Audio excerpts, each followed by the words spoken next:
Olá, seja muito bem-vindo à nossa 22ª aula já aqui do curso de Cálculo 1 e o assunto de hoje é diferenciabilidade e continuidade. Nessa aula nós vamos falar também sobre derivadas de ordem superior. Então vamos lá, né? Vamos começar falando sobre funções diferenciáveis. Uma função f é derivável ou diferenciável em um determinado valor a se f' de a existir, ou seja, se a derivada de f em a existir, nós vamos dizer que a f é derivável ou diferenciável nesse valor.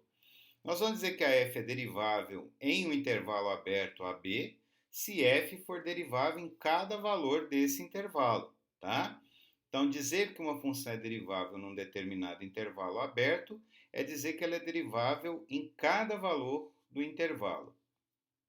Aqui eu trouxe um exemplo para a gente analisar, né, e determinar os valores onde a função módulo é derivável, né? E nós sabemos que a função módulo ela tem dois comportamentos distintos, um para x maior que zero e outro para x menor que zero. E ela muda de comportamento ali no zero. Então nós vamos dividir a nossa análise em três casos: x maior que zero, x menor que zero e o caso em que x é igual a zero, tá? Que é onde ela muda de comportamento ali. Então vamos lá, vamos considerar então a análise da derivada de f em x quando x é positivo, tá? Nesse caso, aplicando a definição da derivada, olha, a derivada de f aplicada em x é, por definição, o limite quando h tende a zero de f de x mais h menos f de x sobre h, onde f de x aqui é o módulo, então vai ficar módulo de x mais h menos o módulo de x sobre h quando h tende a zero. Veja, x é positivo. Se h é bem próximo de zero e x é positivo, né, eu posso considerar que x mais h continua sendo um valor positivo, porque x é positivo, h é um valor bem pequeno, então eu posso considerar que x mais h continua sendo positivo. Então, o módulo de x mais h é o próprio. Como x é maior que zero, o módulo de x também é o próprio x. Cancelando x com menos x, vai sobrar h sobre h aqui. Eu posso dividir h por h, então vai dar 1. E limite de 1 quando h tende a zero é 1. Portanto, a gente conclui que para qualquer x maior que zero, f' de x vai valer 1. Isso significa que f é diferenciável no intervalo aberto de 0 até infinito, ou seja, f é diferenciável em qualquer valor x maior que zero, e além disso, a derivada de f nesse x positivo vai valer sempre 1, tá? Agora, se x for negativo, novamente a gente aplica a definição da derivada, né, que vai ser dada por esse limite aqui. E aí, se x é negativo e o h é um valor muito próximo de zero, eu posso supor que x mais h continua sendo também negativo. Então, módulo de x mais h vai ser menos x mais h, módulo de x vai ser menos x, porque x é negativo, e aí menos x com mais x vai embora, vai sobrar h sobre h aqui, vezes menos 1, que vai dar menos 1. Limite de menos 1 quando h tende a zero é o próprio menos 1. Portanto, f' de x vale menos 1 para qualquer x negativo. Logo, a f é diferenciável em menos infinito até zero, aberto, e a derivada de f em x para x negativo vai valer sempre o quê? Menos 1. Agora, vamos considerar o terceiro e último caso, que é quando x é igual a zero, que é o caso mais complicado, que é onde a função muda de comportamento. Nós vamos considerar aqui os limites laterais, a direita e a esquerda, tá? Limite de f de 0 mais h menos f de 0 sobre h quando h tende a zero pela direita e quando h tende a zero pela esquerda. Quando h tende a zero pela direita, significa que h é positivo. Então, aqui que vai dar módulo de h fica sendo o próprio h. Então, esse limite aqui vai ser o limite de h sobre h, quando h tende a zero pela direita. H sobre H eu posso cancelar, então fica limite de 1 quando H tende a zero pela direita, 1 é constante, então isso aqui vai dar 1. Analogamente, se o H tende a zero pela esquerda, módulo de H é menos H, então aqui vai ficar menos H sobre H, cancelando, aqui vai dar menos 1, como menos 1 é constante, né, o limite vai para o próprio menos 1. Portanto, pessoal, nesse caso nós vemos que a derivada de f, né, em zero não existe. Por que que ela não existe? Porque se f' de zero existisse, esses dois limites laterais teriam que existir e teriam que coincidir. Nesse caso, os dois limites laterais existem, mas eles diferem. Olha, aqui deu menos 1 e aqui deu 1. Portanto, nós concluímos que f não é diferenciável em zero, uma vez que os limites laterais deram diferentes. Tá? Bom, resultado final da nossa análise, então, né? F é diferenciável em zero aberto até infinito, e a derivada, nesse caso, vale 1. F é diferenciável em menos infinito até zero aberto, e a derivada, nesse caso, vale menos 1. E F não é diferenciável em zero.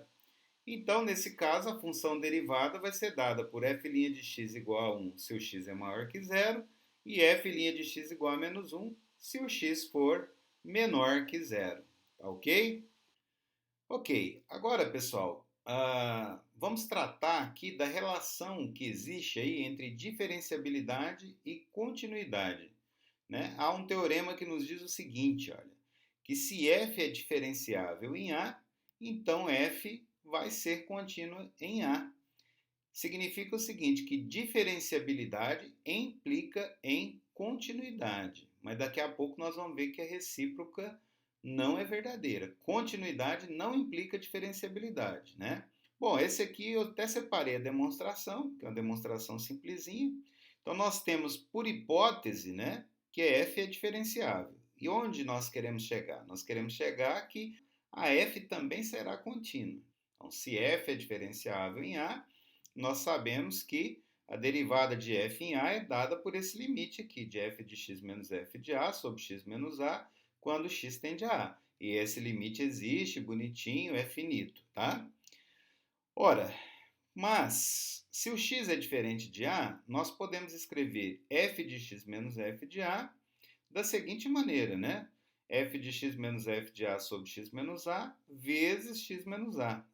Né? Então, multipliquei aqui e dividi por x menos A, que é um valor diferente de zero, uma vez que o x é diferente de A. Né? Então, não fiz nada com essa diferença aqui, eu só reescrevi de uma outra maneira. Por que que nós vamos fazer isso? Lembre-se do nosso objetivo. Nós queremos provar que f é contínuo em A. O que é provar que f é contínuo em A? É provar que o limite de f de x quando x tende a A é o f de A, tá bom? Bom, então vamos lá. Então nós vamos considerar esse limite aqui, ó, de f de x menos f de A quando x tende a A. Né? Nós acabamos de ver que a gente pode reescrever, porque se o x está tendendo a A, ele não é igual a A, ele é diferente, está ali na vizinhança, né? Mas não é igual a A. Então eu posso multiplicar e dividir aqui por x menos A. Então reescrever essa diferença dessa maneira. E aí, desde que cada fator desse aqui, o limite, né, do fator correspondente quando x tende a A exista, se cada fator desse aqui tiver o seu limite bem definido quando x tende a A, eu posso aplicar a propriedade que limite do produto é o produto dos limites. Nesse caso, cada um desses dois limites existe. Por quê?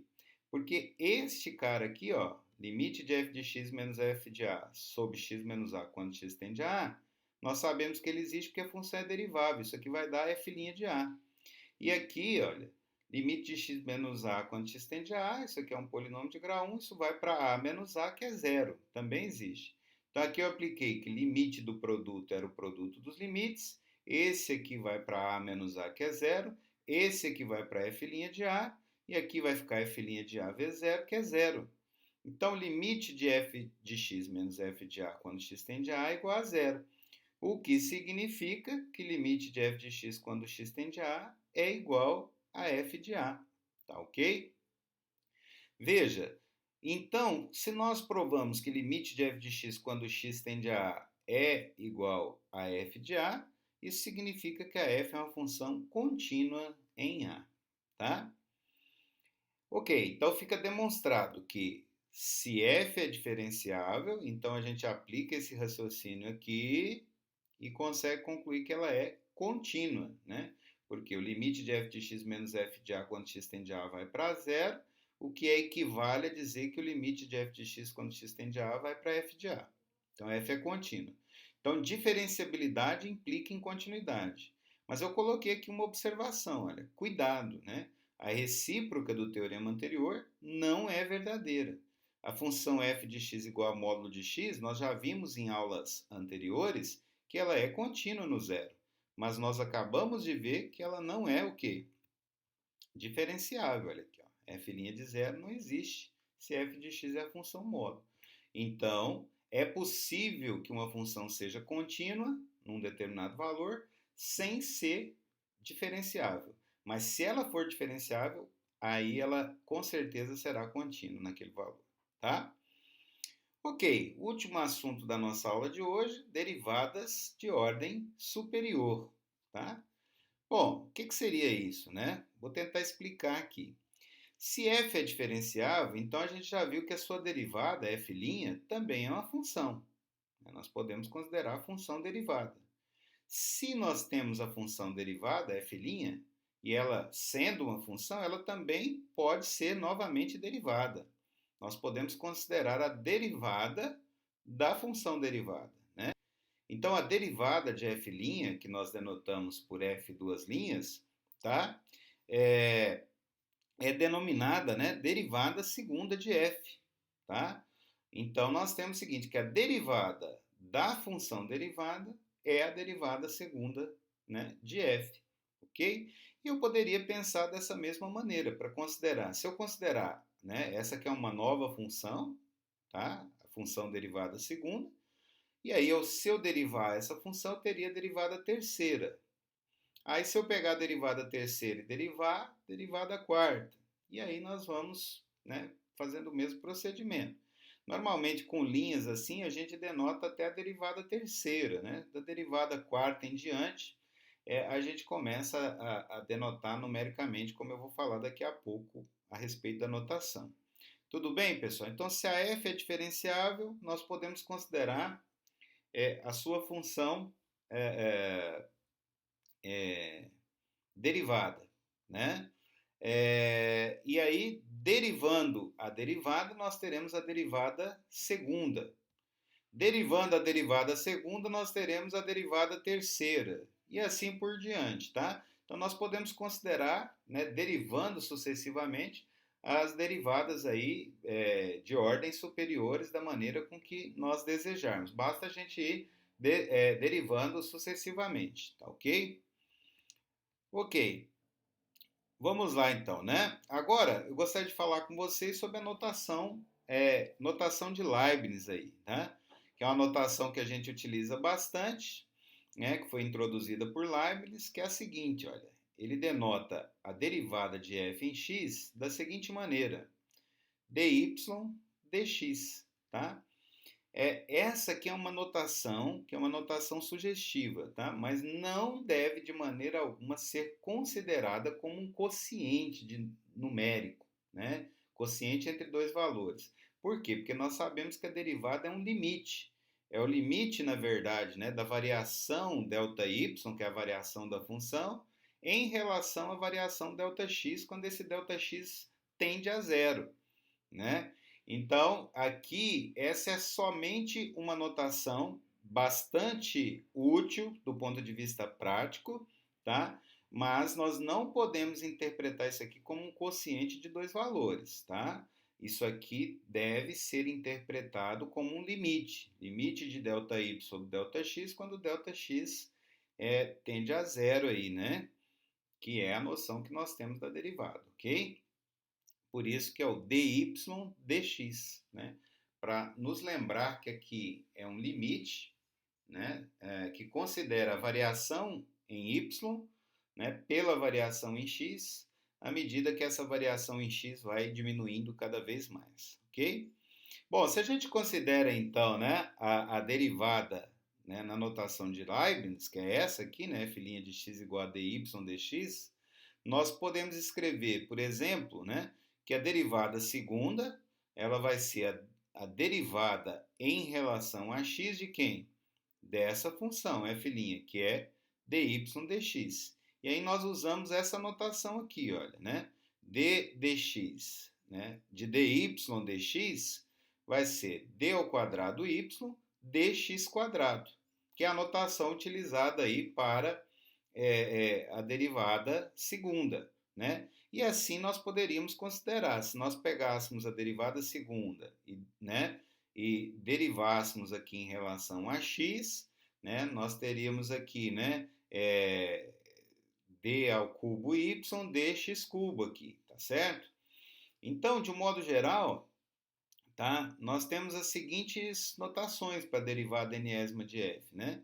Nós podemos aqui denotar assim, olha, fn, né? Então, se aqui o n for 3, f3 significa que eu estou considerando a derivada terceira da função, né? Se o n for 4, a derivada quarta. Se o n for 5, a derivada quinta. E aí, assim por diante. A mesma coisa aqui, olha. dny dxn aqui, né? Significa que eu estou considerando a derivada enésima, não é? Da função original f. Né? E aí nós estamos utilizando aqui a notação de Leibniz, que nos diz que f' é dy dx, tá? Uma outra notação muito útil aí.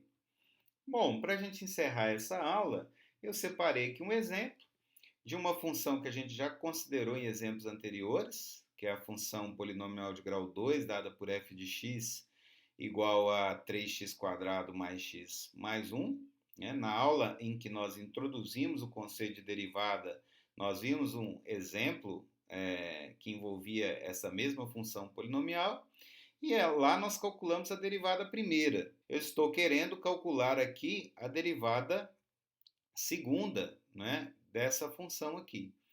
Bom, então o que seria a derivada segunda? A derivada segunda é a derivada, não é, da derivada primeira. Então, é o limite, quando h tende a zero, da derivada primeira aplicada em x mais h, menos a derivada primeira aplicada em x sobre h. Né? Porque eu estou derivando a derivada primeira. Né? Então, aqui, ao invés da f, vai aparecer f'. E aí, utilizando lá, né, a nossa primeira aula sobre derivadas, nós sabemos que para essa função aqui, nós concluímos lá que o f' de a era 6a mais 1. Então, f' de x mais h é 6 vezes x mais h mais 1. Menos, aí aqui o f' de x é 6x mais 1. E aí, 6x menos 6x eu cancelo, 1 menos 1 eu cancelo, vou ficar somente aqui com 6h dividido por h. Ó. 6h dividido por h, não é isso? E aí, então, cancelando h com h, vai ficar o limite de 6 quando h tende a zero. E isso aqui, como 6 é constante, porque eu vou cancelar h com h, vai para 6. Portanto, nós concluímos que, nesse caso, para essa função polinomial aqui de grau 2, a derivada segunda vale 6, para qualquer que seja o valor de x, porque nós não temos restrição nenhuma aqui. Ok, pessoal? Então, é isso. Vou ficando por aqui. Espero que vocês tenham gostado e a gente se vê na próxima. Um grande abraço para vocês. Até mais.